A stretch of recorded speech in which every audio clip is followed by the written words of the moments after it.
आप पाकिस्तान में रही अभी तक, अब आपको कुछ दिन यहां इंडिया में हुए हैं, दोनों जगह में आपको क्या अंतर महसूस हुआ? बहुत अंतर है सर, बहुत फ़र्क है। अभी मैंने इतना भारत देखा नहीं है, सिर्फ नोएडा रबुपुरा ही देखा है थोड़ा बहुत। और यहाँ के लोग जैसे प्यार करते हैं मुझसे, मेरे पास आते हैं, बहुत अच्छा लगता है। सचिन की मम्मी, सचिन के पापा और इनके बाबा, इनकी बहन भाई बहुत अच्छे हैं, बहुत प्यार करते हैं मुझसे। ये चौथा दिन है आज, मैंने अपने बच्चों को प्यार नहीं करा। ये अपनी बुआ और चाचा के साथ ही रहते हैं, क्योंकि सारे दिन हम मीडिया में रहते हैं। अभी तक तो फिर बच्चे सो ही जाते हैं। उनको कभी भी ऐसा नहीं लगा कि वो हम कहीं और हैं या किसी और के घर में हैं। पापा मम्मी को अपनी अपनी दादा दादी मानते हैं, उनसे बहुत प्यार करते हैं मेरे बच्चे यहाँ इनका इतना मन लग गया है कि वो कभी कहते भी नहीं कि कोई और थे हमारे। और हैदर को तो उन्होंने कभी याद भी नहीं करा। जी सीमा, आप तो जानती हैं भारत में भी हिंदू मुसलमान ये बहुत जो है बड़ा मुद्दा रहता है। अक्सर इस तरह की बातें होती रहती हैं और यहाँ पर आपने देखा होगा कि लव जिहाद जैसी बातें होती रहती हैं कि लव जिहाद होता है। तो आपको ऐसा लगा जब सचिन के आसपास के जो लोग या जब आप यहाँ वापस आई तो आपको ऐसा कभी लगा कि एक हिंदू के साथ आप, क्योंकि एक मुसलमान हैं, एक हिंदू के साथ आपके इस रिश्ते को लोग एक्सेप्ट नहीं करेंगे और या लोगों को कोई हिचक है आपको एक्सेप्ट करने में, क्योंकि आप दूसरे धर्म से आई हैं और वो भी सबसे बड़ी बात पाकिस्तान से, जिसे भारत के लोग दुश्मन देश मानते हैं? सर यही तो खूबी है यहाँ के लोगों में। हिंदू मुसलमान सब मुझे आशीर्वाद देकर गए, दुआएं देकर गए, और सब इतना खुश हो रहे थे कि हमारी पाकिस्तान से भाभी आई है। तो बहुत यहाँ के लोग प्यार दे रहे हैं मुझे। कोई साड़ी दे रहा है तो कोई फूल ले आ रहा है, कोई लड्डू लेकर आ रहा है, तो कोई 200 मेरे हाथ में थमा के जा रहा है। मुझे बहुत अच्छा लग रहा है सर, बहुत अच्छे हैं, बहुत प्यार मिल रहा है मुझे। बस हुकूमत के फैसले का इंतज़ार है। और जब बिल्कुल जो चल रही मेरी जांच मतलब चल रही वो क्लियर हो जाए, फिर जो फैसला होगा सर मैं मंजूर करूंगी। पर मुझे यकीन है कि मेरे हक में होगा, मुझे वापस नहीं भेजा जाएगा, क्योंकि पाकिस्तानियों ने खुद मुझे कहा कि अब ये पाकिस्तान की नहीं, इसकी ज़रूरत नहीं है पाकिस्तान में। तो मुझे यकीन है कि भारत मुझे अपनी पनाह में रखेगा, अपनी शरण में लेगा, क्योंकि मैं खुद को हिंदू बना चुकी हूँ और मैं भारतीय भी बन जाऊंगी। मन से तो बन गई हूँ, कानूनी भी बन जाऊंगी सर। हमने ये भी देखा, जो हम लगातार आपके वीडियोस आते रहते हैं, कि आपने हिंदू धर्म को तो अपना लिया, हिंदू संस्कृति को आपने बहुत जल्दी अपना लिया। बहुत जल्दी आप इस नए माहौल में बहुत जल्दी आपने एडजस्ट कर लिया, बहुत जल्दी आप उसमें जो है ना आप रच बस गई। ऐसा लग रहा है आपसे बात करके कि आप आज से नहीं कई साल से यहीं रह रही हैं। बिल्कुल सर, ऐसा ही है। समझे मैं कई साल से यहीं रह रही हूँ, क्योंकि मेरे सचिन यहाँ पे रहते थे, मैं वहाँ रहती तो वहाँ थी। हमारी 12-12, 11-11 घंटे, 13-13 घंटे कॉल चलती थी व्हाट्सएप पे। तो अक्सर हमारी बातचीत चलती रहती थी। मेरी रूह यहाँ ही थी समझें, क्योंकि मैं करवा चौथ भी मनाती थी, नवरात्रि भी मनाती थी, होली भी इनके साथ मनाती, क्योंकि वहाँ होली नहीं मनाई जाती, मैंने कभी नहीं देखी, तो यही दिखाते थे। तो मैंने वहाँ भी साड़ी पहनी कई बार, इनके लिए करवा चौथ रखे थे, मैंने 2 रखे थे। तो ऐसा नहीं कि मैं यहाँ आके बदली हूँ सर, मैं पाकिस्तान में बदली हुई थी। ये 2 साल लगे हैं मुझे ये सब करने में। और रही बात लैंग्वेज की, तो जैसे मैं यहाँ आई थी तो सचिन, सब लोग कहते थे कि इसकी भाषा अलग है, तो सचिन ने ही मुझे बार बार समझा करके इस तरह बोलो, इस तरह नहीं बोलो, क्योंकि हमारे यहाँ तू तुम चलता है, तो यहाँ तू बुरा माना जाता है। तो हमारे यहाँ तू मतलब नॉर्मल रहता है, तो यहाँ बुरा माना जाता है। पहले सचिन ने मुझसे तू बोलना छुड़वाया। इस तरह सर इनकी सपोर्ट से मैं यहाँ तक मतलब ये भाषा सीख पाई हूँ। और सब यही कहते हैं कि ये कैसे हुआ। अरे मेरी मोहब्बत है, मेरी चाहत है, मेरी दिलचस्पी को तो देखे कोई। जी सीमा, एक फिल्म आई थी बड़ी मशहूर सलमान खान की, आप तो बहुत फिल्में देखती हैं, उसका नाम था बजरंगी भाईजान। देखी आपने वो फिल्म? देखिए बिल्कुल सर, बहुत बार देखी है, बहुत बार। आपकी अपनी कहानी और बजरंगी भाईजान की जो कहानी थी, उसमें आपको कुछ ऐसा लगता है कि उसमें कोई एक जैसी कहानियां हैं दोनों की? बस फर्क ये है वो फिल्म थी, फिल्म में सब कुछ बड़ी आसानी से हो जाता है, और ये हकीकत है, ये असल जिंदगी है, इसमें उतनी आसानी से चीजें नहीं होती। आप दोनों में कोई सिमिलैरिटी देखती हैं? बिल्कुल सर, हकीकत हकीकत होती है और फिल्म होती है। बहुत मुश्किलों से मैं आई हूँ यहाँ तक सर, बहुत कोशिशों से आई हूँ। मैं सारे सारे दिन सोचती थी क्या मैं जा पाऊंगी कभी। हमेशा एक एक से पूछती थी कि लोग भारत कैसे जाते हैं, लोग भारत कैसे जाते हैं। पूछ पूछ के मतलब मालूम कर करके मैं यहाँ तक पहुँची सर। आसान नहीं था इंडिया आना, मुझे बहुत मुश्किलों से दुआएं मांग मांग के मैं यहाँ तक पहुँची हूँ।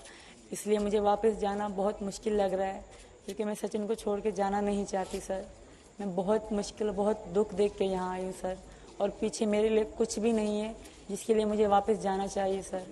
और मेरी आप सबसे रिक्वेस्ट है, आप लोग जैसे कहोगे, जिस तरह रखोगे मैं रहूँगी। मैं घर से, कमरे से भी बाहर नहीं जाऊँगी।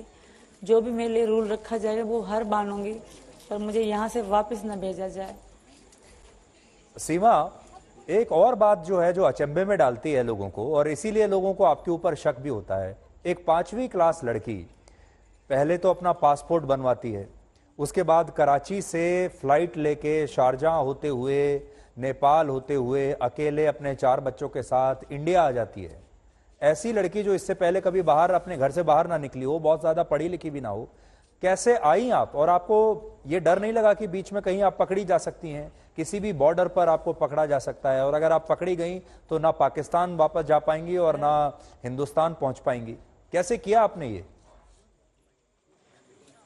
सर पहले तो वहाँ पे जो, जहाँ मैं रहती हूँ कराची शहर में, वहाँ हर चीज़ है। पहले तो मैंने आधार कार्ड बना, क्योंकि ना मेरे पास आधार कार्ड थे, ना बच्चों के कोई कागज़ थे, ना मेरे पास पासपोर्ट थे।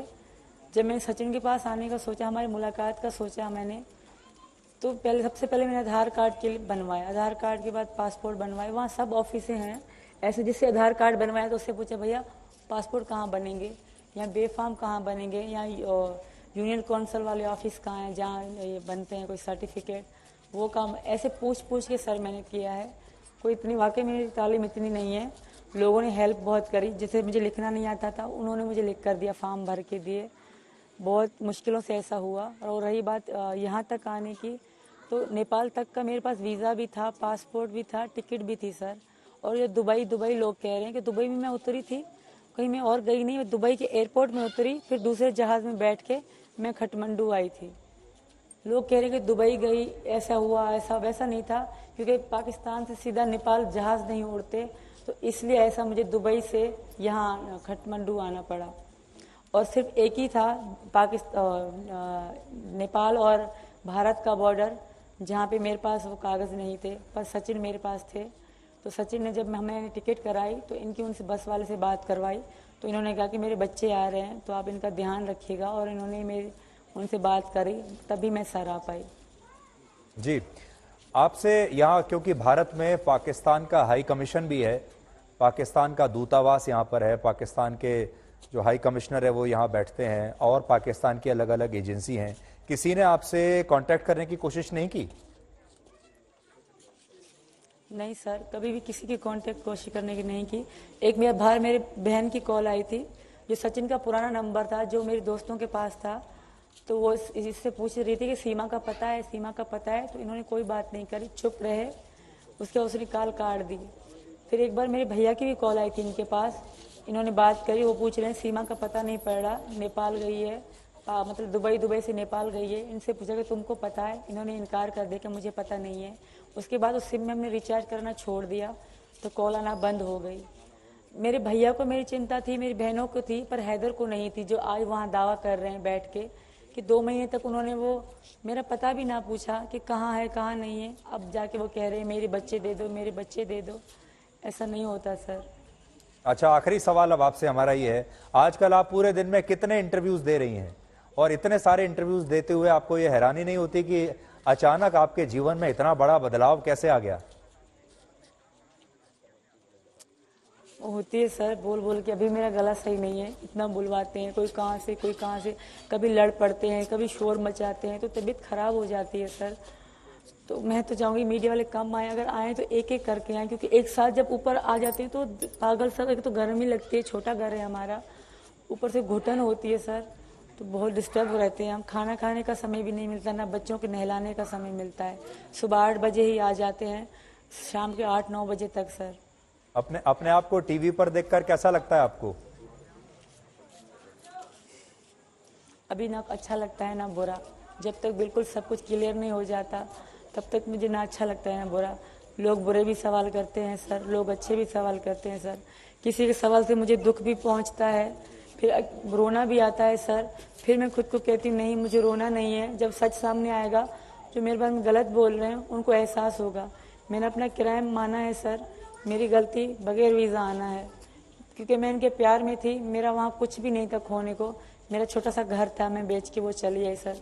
मैंने हैदर का कोई कुछ भी नहीं उठाया, सब सामान उसका वहाँ, जैसे चाचा वो कह रहे थे, वो हमारे मालिक मकान थे कि सामान का हमें कह के गए कि हमारे सामान का ध्यान रखना। मैं अपने 2 बैग ले आई, ये मैंने जो पहन रखे हैं ये छोटे वाले मेरी मम्मी के हाथों के थे। मैं ये सोना पहन के और अपना घर बेच के आ गई सर, जो मेरे नाम से था। जी सीमा, अभी पिछले हफ्ते ईद थी। अब जब ऐसे मौके आते हैं, पिछले हफ्ते ईद, भारत में सबने ईद मनाई, आपने ईद मनाई या नहीं मनाई? नहीं मनाई सर, क्योंकि मैं हिंदू धर्म में थी, तो मैंने नहीं मनाई थी सर ईद। सचिन ने भी आपको नहीं कहा कि आप इतने वर्षों से, इतने सालों से ईद मना रही हैं, तो चलिए कोई बात नहीं, ईद मना लीजिए? नहीं सर, इन्होंने नहीं कहा, इन्होंने कभी भी नहीं कहा कि मना लो। ऐसे मैंने मजाक में कहा कपड़े ला दो, ईद आ रही है, तो कह रहे तुम हिंदू हो मुसलमान? मैं कहा हिंदू हूँ, तो चुप हो गई ये सर। तो सीमा, अब हम आपको और ज़्यादा परेशान नहीं करेंगे। हमसे आपने बात की, बहुत बहुत शुक्रिया। और हमारा जो चैनल है वो भारत में, पाकिस्तान में और पूरी दुनिया में देखा जाता है, और आज आपको करोड़ों लोगों ने देखा।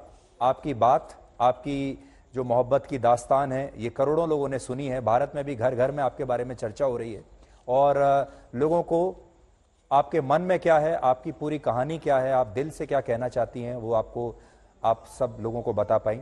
आपका बहुत बहुत शुक्रिया। मैं नहीं जानता सरकार क्या फैसला लेगी, अदालत आपके बारे में क्या फैसला लेगी, लेकिन हम यही कह सकते हैं शुभकामनाएं। और आपकी सच्ची मोहब्बत अगर है तो मोहब्बत की हमेशा जीत होती है, मोहब्बत कभी भी हारती नहीं है, और आपकी भी जीत होगी। बहुत बहुत शुक्रिया।